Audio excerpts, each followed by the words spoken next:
kalat, amoy good vibes.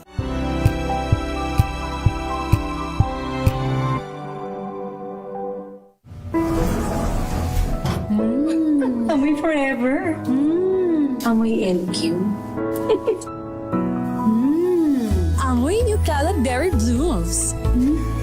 Amoy kalat, amoy good vibes.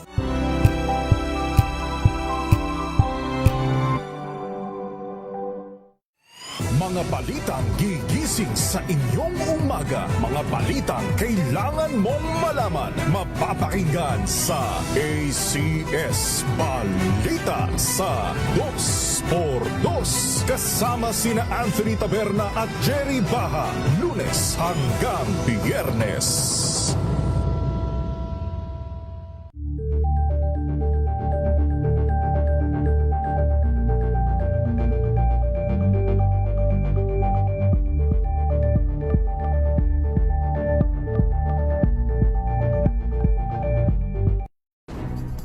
Good vibes ang hanap mo? Dito ka na sa sigurado! Mula sa mga istoryang nagbibigay ng inspirasyon hanggang sa mga kwentong may dalang solusyon. Mga balitang pampagaan, pakiramdam at pampaganda ng araw. Hindi lang ba sa good news, kundi the better news. Mula Lunes hanggang Biyernes, 1:00 ng tanghali sa DZRH TV.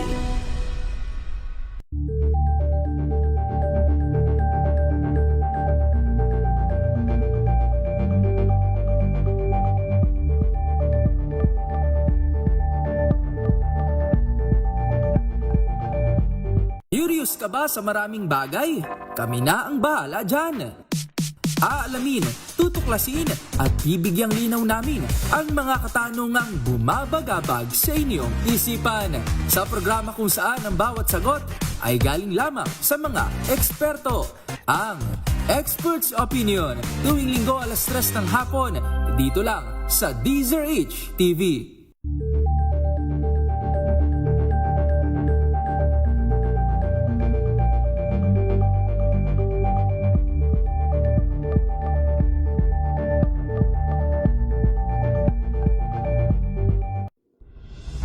Tuloy-tuloy ang pagtulong, tuloy-tuloy ang pagseserbisyo, at tuloy-tuloy ang balitaan kasama si May Binauhan sa Operation Tulong mula Lunes hanggang Biyernes.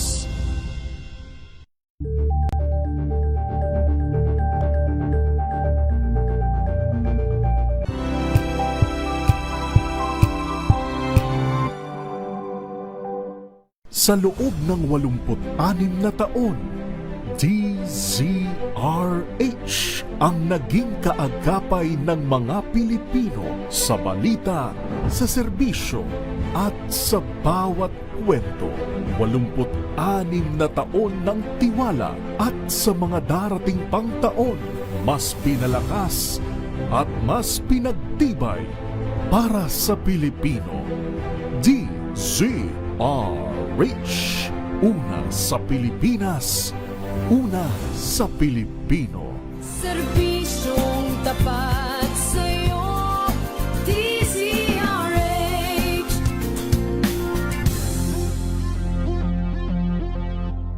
Mga kalunas, dahil sa inyong pagtitiwala, ang Lunas ay may extension na. Lunas Extension. Magandang gabi po, Luzon, Visayas at Mindanao. Faith Silver Clamor po ang inyong kasama. Dito po ang programang Lunas Extension.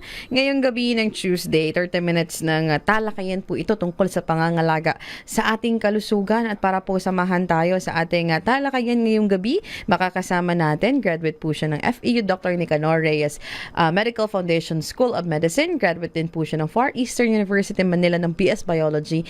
And currently, Medical Officer 3 po siya ng Public Health Quezon City Health Department. Kasama natin Dr. Vincent Lou Mendoza. Doc Vince, magandang gabi sa inyo.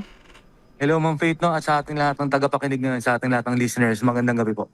Magandang gabi sa iyo, Doc. And tama ba, Doc, ang sasabihin ko na flu season na naman sa Pilipinas? Yes, tama po, no? Kung narinig nga ng ating mga tagapakinig, no? nung pagpasok ng taon, di ba sabi nila may super flu nga. Siguro sa panahon din, Mm-mm. tapos sinasabay ng mga konting pagulan-ulan, kaya kung mababalita natin, no, at hindi lang mababalita sa ano mismo, sa ating mga kapamilya, kaibigan, di ba? Ubo, sipon, yan din, no? Actually nga, kanina lang, sa clinic, puro ganun ng no, mapabata man o matanda. Mhm. Yan ang iniinda na karamdaman. Ubo, sipon, masakit ng lalamunan, Mhm. Dok, yung parang ngayong gabi, no? Itong tinatawag na flu, yung influenza virus. Influenza virus. In short, Doc, yung parang, kala mo, kasi term sa atin may trangkaso, di ba? Dami may trangkaso ngayon, di ba? So, basically, it's a virus. So, ano ba ang influenza virus, Doc? Ayun nga, ang influenza virus, ayun, sa pangalan palang virus to. So para rin siya, no, ito ay maaaring, paano ba ito na ipapasa? So ang influenza virus o ang flu virus na tinatawag ay maaaring maipasa yan sa pamamagitan ng tinatawag na pag-ubo o yung tinatawag na respiratory droplets, no? Mhm. Na kapag bumabahing o nagsasalita ang mga taong may trangkaso, yun, nagpo-produce tayo ng tinatawag na drops. Para lang din siya, no, 'di ba, nanggaling tayo sa panahon ng COVID. Parang gano'n lang din siya, no. Mm-mm. So ano yung mga simptomas nito, no? So yun nga po, maaring lagnat, yun nga po, inuubo, masakit ang ulo, pwede rin yung pamamaga ng lalamunan, tapos yung nabanggit na natin, yung masakit ang katawan, 'di ba? O yung tinatawag na parang body malaise, no? Yung pananakit ng katawan. O, pwede rin mapasama to ng pagsusuka o pagtatay virus, pero madami nga nagsasabi, Dok, naglalagnat na ako, masakit ng lalamunan, hindi pa ba to kailangan mag-antibiotic? Well, yun nga po. So, ang influenza, isa tong virus, pero yun nga po, depende sa assessment ng inyong, ng inyong doktor, Mhm. pwede rin magkaroon na tinatawag na bacterial infection, yung tinatawag na mga ubo o yung pamamaga ng lalamunan, no? Yun ang ginagamitan ng antibiotic, pero kung yan ay yung tinatawag na flu lang, na hindi po kailangan ng gamitan ng antibiotic yan. Hindi nga po kasi yung iba nagsiself-medicate. Mm-mm. Kaya delikado po yun. May tinatawag din tayong tinatawag na antibiotic resistance. Ibig sabihin lang po na yung antibiotic resistance, yung mga simpleng antibiotic, kapag talagang kinailangan mo na yan, hindi nagagana sa'yo, no? Papadaan na yung sa ugat. Kaya yun lang po, niremedya natin na hindi po lahat ng ubo-sipon ay ginagamit. Baka kasi mamaya yan ay virus lang. Ibig sabihin, diba kapag virus po, kusang gagaling yan. So bed rest, diba, inom ng madaming tubig. Siyempre, gagamutin natin kung ano yung mga simptomas. Symptomatic tayo, diba? Kung may ubo, magbibigay tayo para sa ubo. Mm-mm. Yung may sipon, hindi mailabas ang sipon, magbibigay para mailabas, para matunaw. Yun na po. So, yun nga. Yun ay ulitin na, Doc. So, ang flu ay nakakahawa to na sakit na dulo ng influenza virus. So, nakaka-apekto yan sa ilong, lalamunan, sa baga.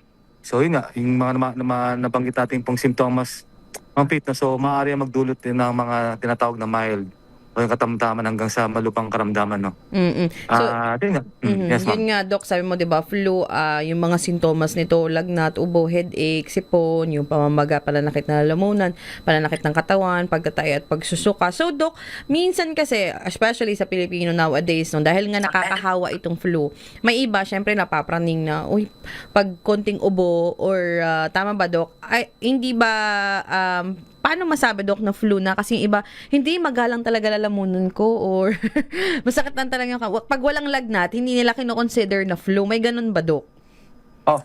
Hindi, yun nga po. In general, yung mga nabanggit natin, yun yung mga simptomas ng influenza, ng flu virus, no? Maaari kang maglagnat, maaari mamaga ng lalamunan. Pero, madi-differentiate, ibig sabihin, ang pagkakaiba niyan, kung kailangan na mag-antibiotics, siguro yung talagang nagtataas ng lagnat, nagta-30 na, nagpo-40 ng magkakasunod ng ilang araw na. Kahit minsan, di ba, pag nagtitake ka ng paracetamol, bumababa dapat ang lagnat. Pero kung ang lagnat mo ay umiinom ka na, nagtitake ka na ng mga antipyretics yung paracetamol, tapos hindi bumababa yan. Tapos mapapansin mo naman yan eh. I mean, kaya yan. Kahit makikita mo yung talagang, ibig sabihin, toxic yung talagang, iba eh. Iba yung itsura nung talagang lagnat na parang kadala-dala na to sa... So yun, maaari na, plus siyempre, magdadagdag ng ancillary, baka ipacheck ang CBC para makita natin yung puti sa dugo, yung tinatawag na WBC, yung marker ng tinatawag na inflammation, yung marker na infection. So maaari na tayo magsimula. Kahit naman nga wala po yung ancillary, depende nga po yung sa assess, kaya kailangan magpapacheck up kagad. Kasi yung simptomas kasama yung yung history niyan, makakapag-decide na dyan kung kailangan mo na mag-inom ng antibiotic. No, kasi baka mamaya naman nga, Ma'am Faith, inulit na ni Doc, nga, baka mamaya hindi mo na makakailangan inom ka inom ng antibiotic tapos hindi mo pa tinatapos.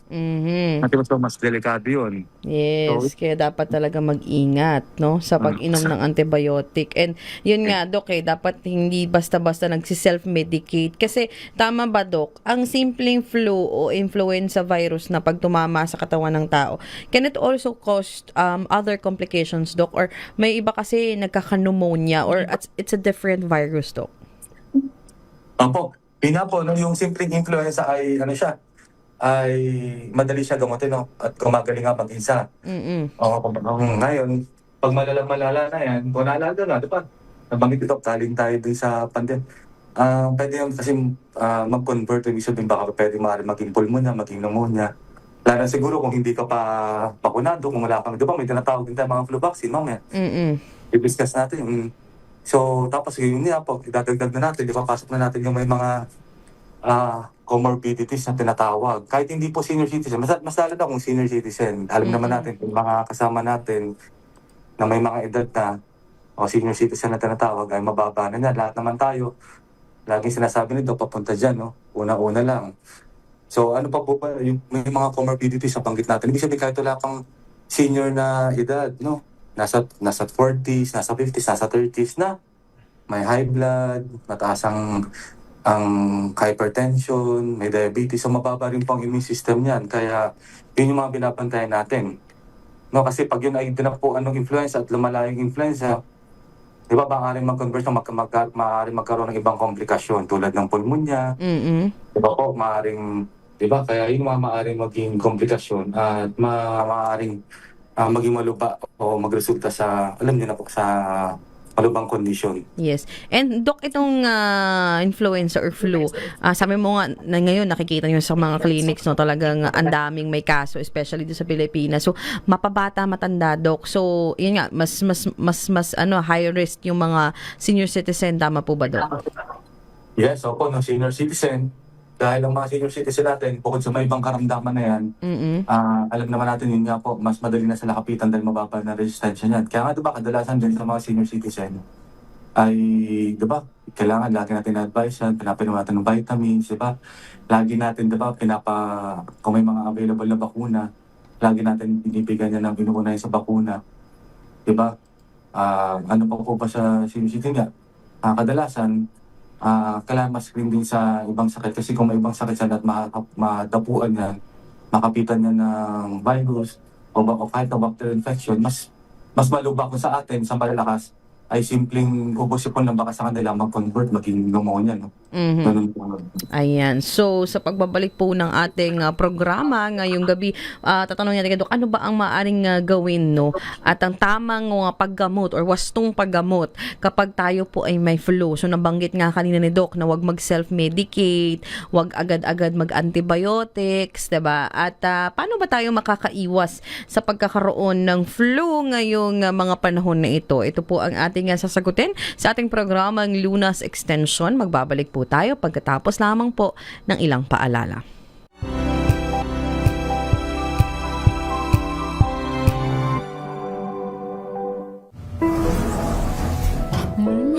Amoy forever.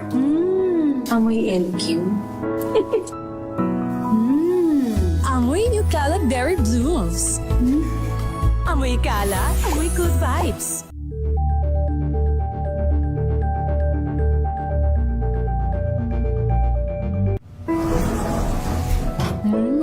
Amoy LQ.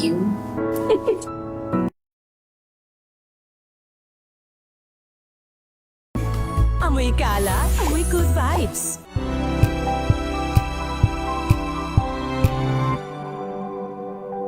Hello, Washi! Laundry day na naman! Yay! Anong meron? Mancha ng chocolate, putik, may libag pa! Kaya natin yan! With Pride Washing Machine Detergent, may triple stain-away formula. Tanggalang makapit, madikit, at malupit na dumit mancha. Kaya easy-easy ang labada. Mula noon hanggang ngayon! All you need is pride. All you need is pride. ACS.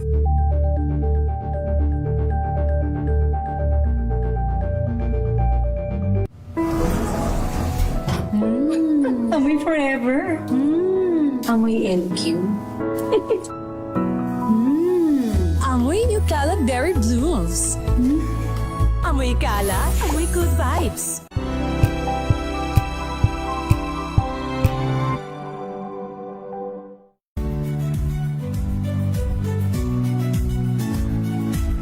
Magandang araw mga kaibigan.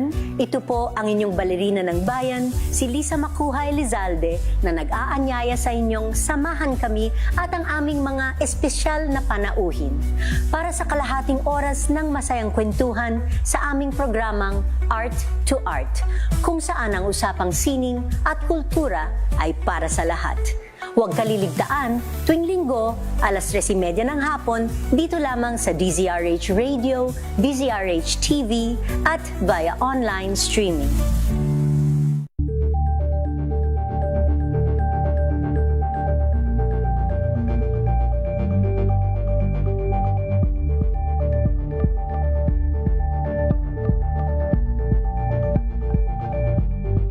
We've got you covered. From the hottest hits, exclusive interviews, kilig to the bones fan meet experience, and hataw performances of your favorite stars. Saturdays, 12 noon, dito lang sa DZRH TV.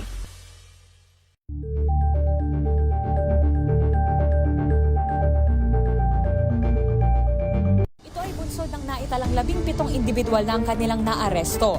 Ang Metro Manila Development Authority o MMDA ang No Contact Apprehension Policy o NCAP sa Metro Manila. Sa ang ilang mga dokumento ay peke. Hindi rin legal ang employment na ipinangako sa kanila. Sa mata ng batas, mananagot ang sangkot at may sala. Dahil sa bawat paglabag, may karampatang parusa. Alamin ang mga pananagutan sa likod ng mga bawal. Dito sa Hoy! Bawal Yan! Tuwing Sabado, alas 11:30 ng umaga. Dito lang sa DZRH TV.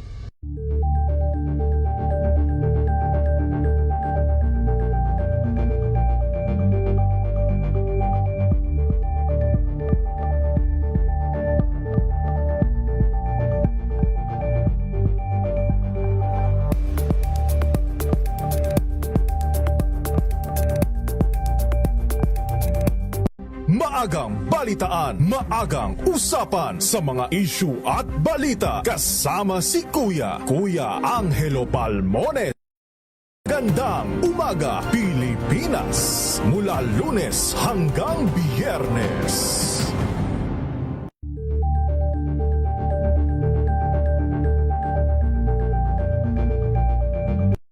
Mga dagdag na kaalaman at usapang pangkalusugan.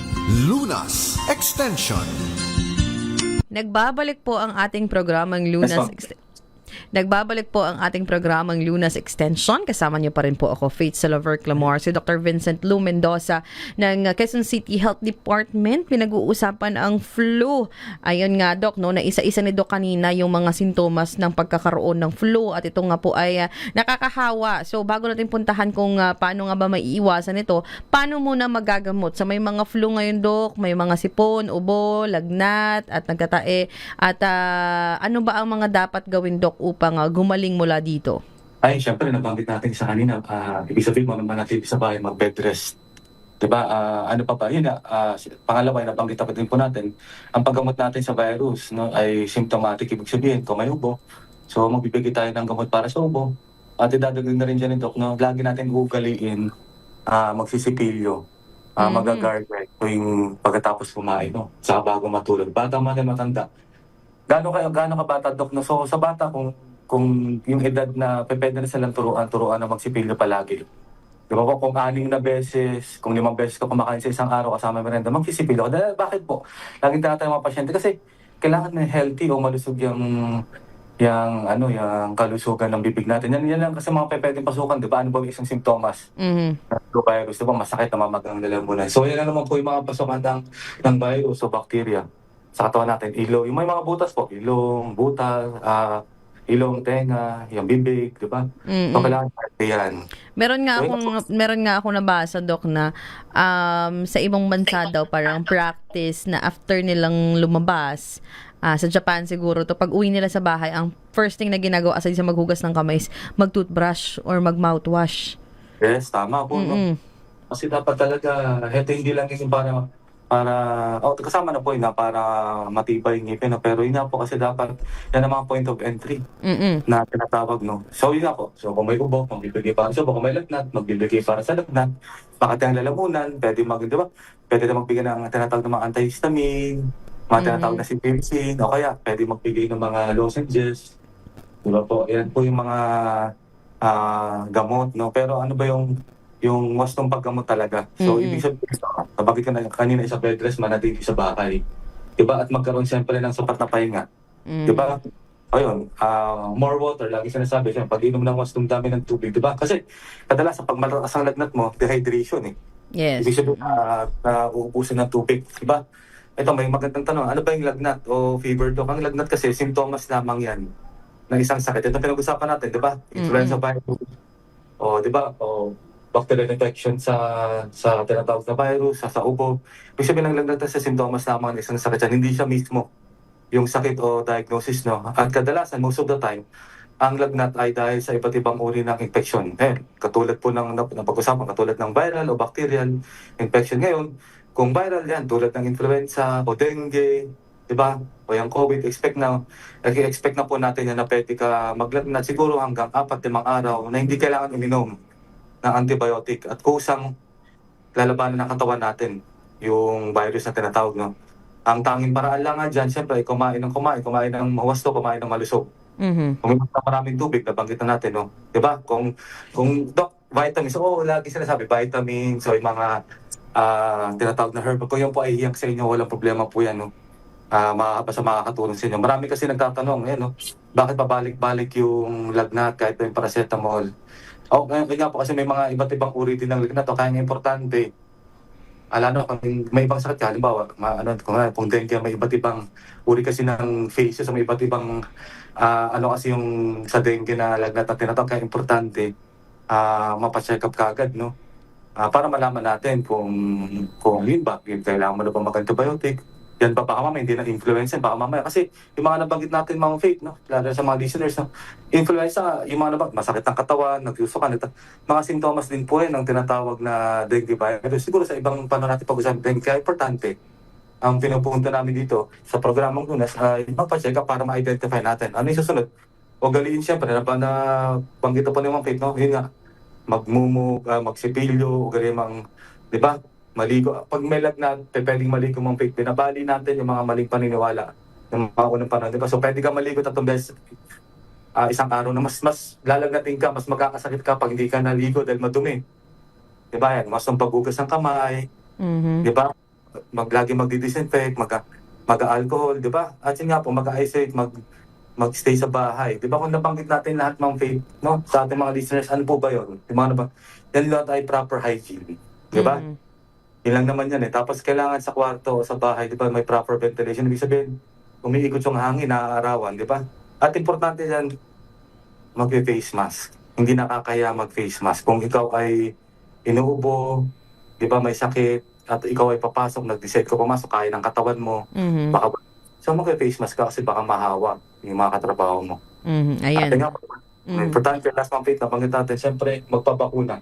Yes. Diba? At na flu vaccination. Annual din, hindi yan kagaya ng mga tinatawag na ito. Bakit yung isang bakuna, yung muna, every 5 years, kasi nga po, yung flu vaccine, annual yan, ibig sabihin taon-taon dahil dinadagdag yung bagong strain nung flu, nung influenza nung nakaraan na taon. Kaya usually, diba, dumarating ang mga March or April na yan. So, magpapakuna. At siyempre, para protektahan tayo sa iba't ibang uri nung virus.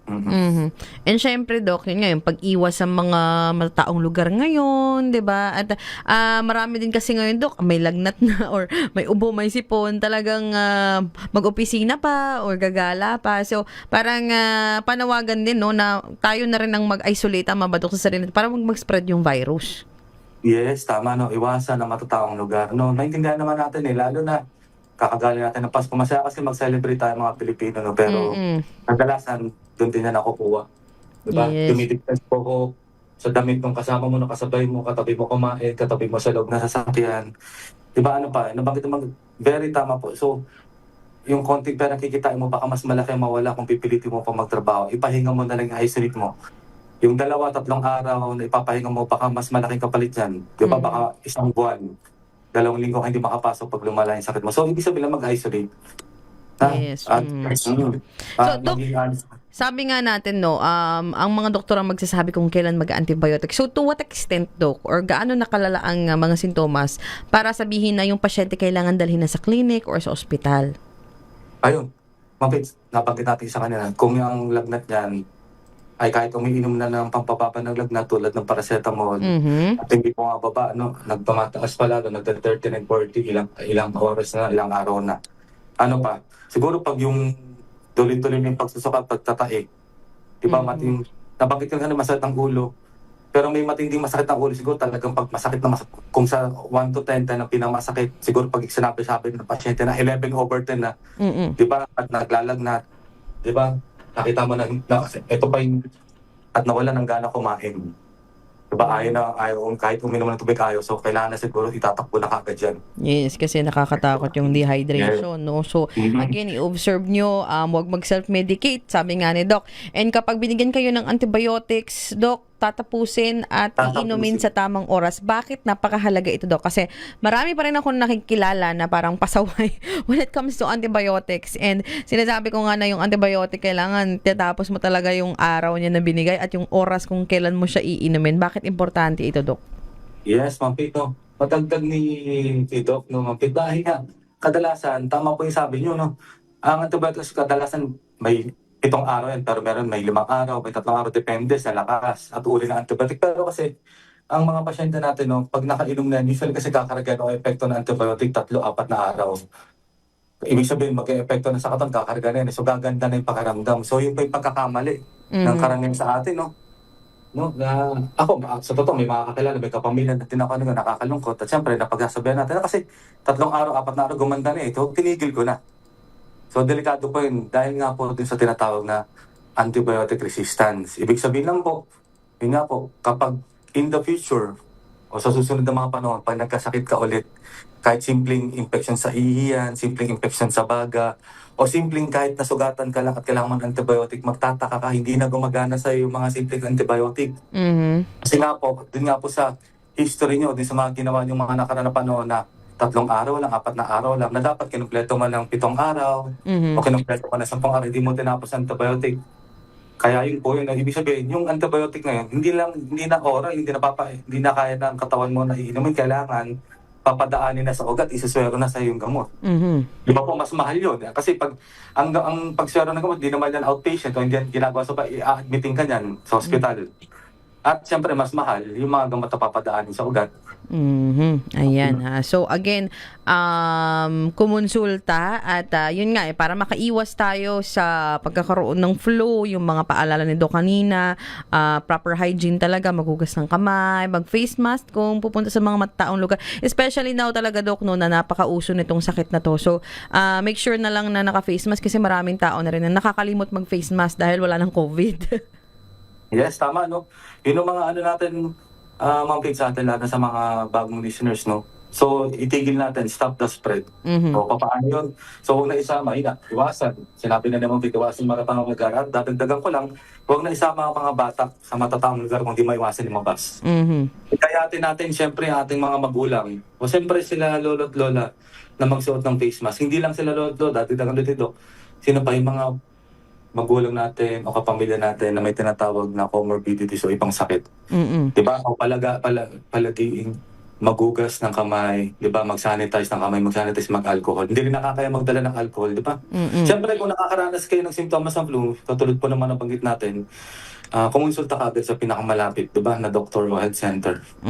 Parang unahan na agad, Doc, no, kung may accessible naman. At yun nga, may mga health centers na may mga libreng konsulta, Doc, no, na mga... So, huwag malood ng dagdag ni... Na totoo man nakakatawa, pero hindi lahat ng nakikita sa social media, Ma'am Faith, alam mo yan. Yes. Hindi lahat sa social media, sa internet o sa YouTube ay totoo. Baka mamaya mas makakasama pa yan, ha? Magkukonsulta kayo sa mga health professionals at yun nga po, health centers, sa mga Ayan. So, tuloy-tuloy itong ating talakayan sana kasi wala na kaming oras at may mga questions pa tayo, no? Pero, Doc Vince, maraming salamat, Doc, sa inyong oras, no? At pagbibigay impormasyon tungkol sa flu na uso ngayon. So, again, mag-ingat po tayong lahat and stop the spread, sabi nga ni Doc Vince. Yes po, no. Advance Happy Valentine's sa ating mga listeners. At binabati ko lang syempre ang aking mga magulang na nasa Bulacan po, no. Dr. Nestor Mendoza, Dr. Diana Mendoza. Aking kapatid, no, si Kalili. Maraming salamat po, no. Palaging pala, Doc, kapag tayo ay healthy, tayo ay happy. Magandang gabi po at maraming salamat. Maraming salamat, Dr. Vincent Lou Mendoza ng Quezon City Health Department. Ating nakasama sa ating programang Lunas Extension ngayong gabi ng Tuesday. Ako din po ang inyong nakasama, Faith Salaver Clamor. Lagi nagpapaalala na prevention is better than cure. Magandang gabi po, Luzon, Visayas at Mindanao. Mga kalunas, hanggang bukas dito sa Lunas Extension.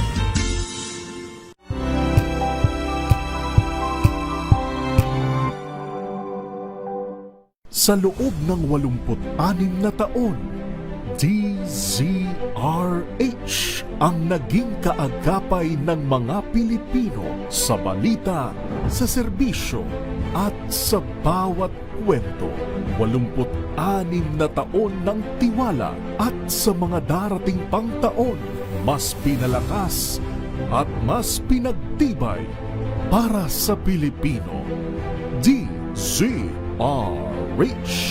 Una sa Pilipinas, una sa Pilipino. Serbisyong tapat sa'yo, DZRH.